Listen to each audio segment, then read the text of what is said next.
gisuma ko ci ñoom ci yow laa ko gis. kon bisimilah. mais ci yow laa ko gis Barthélémy li ma teg su bët. maanaam ci ay fait ci assemblée nationale. mooy li ñu fa def. mais loolu laa gis mu nekk lu ñaaw. mais yow da nga bokk ci presse boobu qui refuse de dire la vérité loolu mooy dëgg. mais wax ma. da nga bokk yow xam nga fu may waxee. ci presse bi qui refuse de dire la vérité xam nga tax ma ñëw TFM parce que saa yi bu may ñëw TFM ñëpp ne ma bul dem TFM man la damay dem TFM ce que j'ai à dire je le dirai sur la TFM yéen votre groupe là moo xam seen journal seen rajo seen télé yéen est-ce que yéen wax ngeen les violations du règlement intérieur vous devez informer juste et vrai vous ne l'avez pas fait vous ne l'avez pas fait am ngeen nag droit féetoo gauche wala droite wante vous n'avez pas le droit de ne pas dire la vérité. non di nga ma bàyyi ma wax di nga ma bàyyi ma wax Pape di nga ma bàyyi ma wax Papa Ngagne Papa Ngagne di nga ma bàyyi ma wax Papa Ngagne di nga ma bàyyi ma wax. la presse sénégalaise tey est mal vue par les Sénégalais. Ce n'est pas le caméraman, ce n'est pas le journaliste, ce n'est pas le photographe. On parle des patrons de presse. loolu may wax ci te duñ ko ray. d'accord yow mënoo nekk ma ñëw rek s'il te plaît mënoo nekk assemblée nationale parce qu'on parle de l'assemblée. mooy li ngay wax ci groupe GFM wax loolu am. non si waxoo lu am. je maintiens mes propos non mais d'accord sañ nga ko. je maintiens mes propos ba ñuy xeex Ablaye Wade fii gisoon nañ taxawaayu Youssou Ndour te manqué nuyu au passage suma grand la gisoon nañ fi taxawaayu groupe Futur Média ba ñuy xeex Ablaye Wade. ok le premier opposant de Abdoulaye Wade c'était le groupe Futur Média. ok fii laa koy waxee. d'accord léegi xoolaat leen seen taxawaay léegi Bart. xoolaat leen seen taxawaay. d'accord Bart. parce que nag vous refusez de dire ce qui s'est passé à l'Assemblée nationale.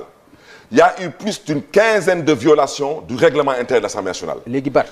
dama ne on a exercé un droit. balaa gendarmerie dafa dugg. dóoruñu kenn xeexuñu ak kenn. liiral ma article 156 bi lan la wax. balaa ma leen lire article 156. ah non mais attends liiral ma article 156 non s'il te plaît on commencera d'abord par l'article 51. non balaa ma leen lire l'article 156. avant 156 il y a d'abord 51 52 53 ñuy dem parce que une loi a d'abord un esprit.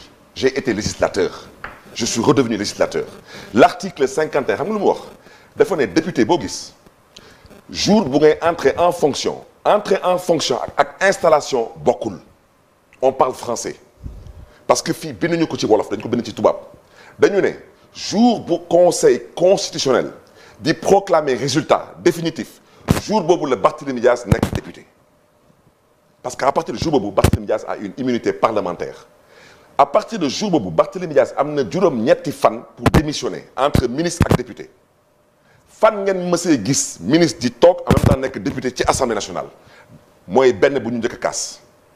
d'accord deuxième bu ñu kaas balaa ñu am président de séance ay huissiers ñëw di distribuer ay enveloppe ci enveloppe boobu ma ñëw rek s'il te plaît mais comment vous pouvez inviter quelqu'un vous ne laissez pas parler c'est scandaleux ça c'est tout de même scandaleux.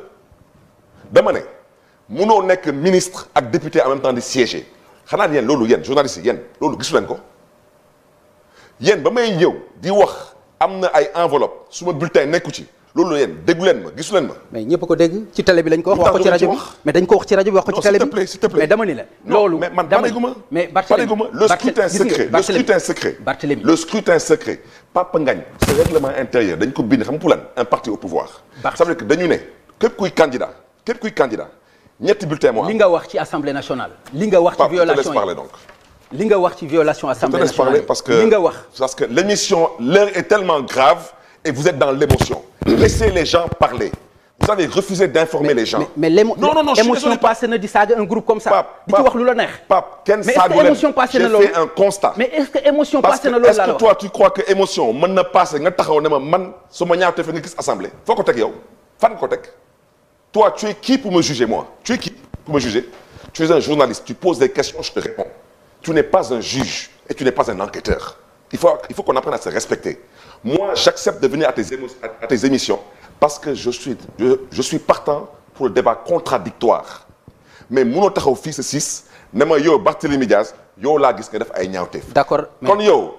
je pose une question député bu mais loolu sañ naa ko. Pape député bu amoon. sañ naa loolu man sama gis-gis sañ naa ko wax man. Pape sañ naa wax li ma gis. lu ñaaw la. Pape xanaa yow kon yow gisoo yow député bu amoon 83 procuration gisoo ko ba benn député di ko ne delloo ma suma procuration. ñaawlu naa ko. non boobu moom ñaawul leen ko. lenn rek ngeen fi ñaawlu da nga ma laaj wala laajuloo ma. lenn ngeen fi ñaawlu da nga ma laaj wala laajuloo ma. Papa Ngagne lenn ngeen fi ñaawlu. voilà. dans toute la presse.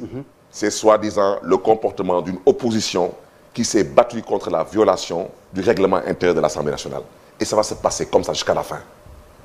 Parce que Assemblée nationale wala gars yi teg affaire yi ci yoon wala nii lay demee parce que tant que ñoom ils étaient 130 ñeneen ñi nekk 30 wala 35. xam nga doon jaay ñi doole. léegi baax mais yow mënoo nekk teg 80. ñeneen nekk 80 nga ne noonu damay jaay doole mënul nekk. ok dafa mënul nekk. alors donc moi je reviens à ce que j'ai déjà dit. je te dis. article 56 bi. l'article 51 a été violé. c'est sur le début du mandat. l'article 53 a été violé. mooy police intérieure amul fenn ci police intérieure fu ñuy wax que le président de séance qui n'est pas le président de l'Assemblée nationale a le pouvoir de faire rentrer l'armée ba Sénégal doone Sénégal ba tey c'est la première fois où l'armée est rentrée dans l'hémicycle en 1962 armée bi duggul ci biir dafa encercler assemblée mais duggul yow naka nga mën a toog pour l'élection d'un président tu fais rentrer l'armée du Sénégal dans l'enceinte de l'hémicycle lu tax te ñun lenn rek la ñuy def appel au règlement waxuñu fi leneen à part appel au règlement te su ngeen gisee ci vidéo bi am na fu ma jëlee micro bi lu tax ma jël micro bi dama ñëwaat ci présidente bi. ma ne ko madame la présidente. non il faut rester sur la procédure. mooy bi Cheikh Seck di wax. Pape. non damay laaj ndax mooy bi ngay wax noonu. Pape le règlement intérieur de l'Assemblée nationale mooy suñu alxuraan mooy suñu bible. oui. dañu ne suñuy installé président assemblée nationale amuñu beneen. débat bu mën a am ci assemblée. mën naa jot kii bi. am bés règlement bi. allez-y waxal maa lay dégg. non continue. non mënu ma ko xool di ngay di kii li ma ci bëgg a xool. naa la ko wax man après. li ma ci bëgg a wax naa la ko wax après. non mais kon je te laisse d'abord consulter d'abord le règlement après tu poses ta question. non dama ni. vas-y. non li ma la bëgg a laaj mooy. article 50 da nga ni ma. liiral article 51 début du mandat. article 51 mi ngi page 34. article 51 page 34. bon début du mandat d'abord ça c'est d'abord. non loolu dafa am polémique xam nga loolu dafa am werante début du mandat bi xam nga werante bi ci am. Pape on parle français. ok installation. ak entrée en fonction bokkul. nee nañu entrée en fonction bés bu conseil constitutionnel di proclamer les résultats définitifs à partir de ce jour-là tu entres en fonction. installation mooy lu ñu amoon assemblée nationale te danañu ne soo entré en fonction am nga juróom-ñetti fan pour démissionner. ñun ñu dem sàkku ci moom le respect du règlement intérieur mais femme bi gantuñu liiral article 53 police intérieure mooy ngi page 36 liiral article 53 57 ak 59 Assemblée nationale quand on parle de personne on parle pas de député et chaque fois qu'on parle de député on mentionne le nom député fii dañu ne président Assemblée nationale la ñu waxuñu président de séance dañu ne président Assemblée nationale am na sañ-sañ génne bépp personne bépp doomu aadama buy def lii wala buy def lii wala buy def lii man ci Assemblée nationale je ne suis pas une personne je suis un député donc amul kenn te puis di nga gis xoolal fii damal article 59 page 36 ñu wax la député bu jalgati dañuy commencer 1 dem 2 dem 3 dem 4 te président balaa muy jël décision da koy soumettre à la plénière mooy décider est-ce que député bi dañ koy suspendre pour la durée de cette commission en fait comment dirais-je encore de ces travaux-là ou pas mais président Assemblée nationale ce n'est que d'abord qu'un député c'est un député qui a été choisi pour présider l'Assemblée nationale ce qui s'est passé à l'Assemblée nationale du Sénégal est une violation flagrante du règlement intérieur de l'Assemblée te scrutin secret mais scrutin secret lu tax ma ne la lii dañ ko nar a modifier parce que ils n'ont jamais pris en compte assemblée na doon ñëw am ñett ba ñeenti candidat moo tax ñu ne assemblée su ñuy fal président ñetti bulletin rek moo am bulletin candidat bi weex la soo ko bëggee votel da nga koy votel weex soo ko bëggee votel nga votel ko bleu soo bëggee mandu nga boole ñaari bleu ak weex waaw maintenant fan la règlement wax su amee ñette wala ñeenti candidat nu muy demee waxu ko fenn moo tax ñu ñëwoon def leen proposition ñu ne leen comme fii ñu mënul bind ak ñu mënul lire dañ fi xaw a bëri et la preuve règlement bi nee na su ñuy fal le président de l'Assemblée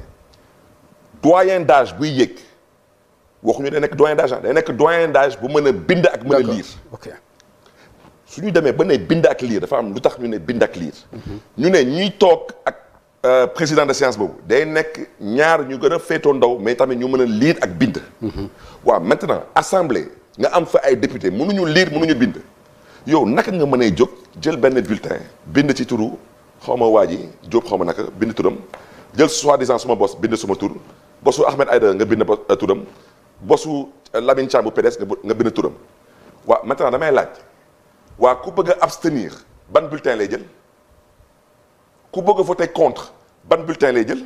d'accord moo tax ñu proposer leen comme suñuy fal ay maire wala ay président conseil départemental dañu tànn ay couleurs. ok te loolu amul fenn fu ko règlement intérieur di dàqee. d'accord ñoom ñu taxaw ne couleur du am. ok ñu ne leen lu tax ñu ne na ngeen jël couleur parce que ñun xam nañ que ci biir assemblée bi am na fi benn député bu fi am ay procuration pour 82 députés te tegu ko ci yoon parce que même pour procuration yi mais. xoolal page 53 lépp boo ko bëggee expliquer dafay ko non mais parce que il faut nga comprendre moi aussi xoolal. non déglu ma Sénégal xamuñu ku tooñ. ok ku fayu la ñu xam. ok xoolal s'il te plaît dernier article bi laay wax xoolal article 88 page 53 nee na pour que Barthélémy Dias jox Pape Ngagne procuration Pape Ngagne votel ko Barthélémy dafa noor a feebar indi preuve que dafa feebar wala Barthélémy tukki wala mais naka la Barthélémy Dias mën a nekk ci assemblée nationale toog Pape Ngagne di voter à sa place fan la am. d'accord léegi Barth xam nga li nga wax nii. fan la am. non xam nga ñoom loolu mën nañ ci tontu mais li ma bëgg yow nga tontu ci. non dama bëgg yow nga tontu ci non xaaral rek Barth. loolu ñoom dinañ ci tontu non ñoom dinañ tontu ci loolu. non duñ ci tontu. pourquoi duñ ci tontu. ils ont violé la loi. mais pourquoi duñ ci tontu. ils ont violé la loi. mais Barthélémy. waaw ñoom dinañ tontu ci loolu. duñ ci tontu non mais xam nga lu ma bëgg yow nga tontu ci li ma lay wax. ci lan noonu. li nga wax. waaw li nga def yow. waaw par exemple loolu ñoom buñ ko defee. lan laa def non damay laaj lan laa def taxaw foofu di xatraay di xëcc ay micro di ko yóbbu war nga def loolu.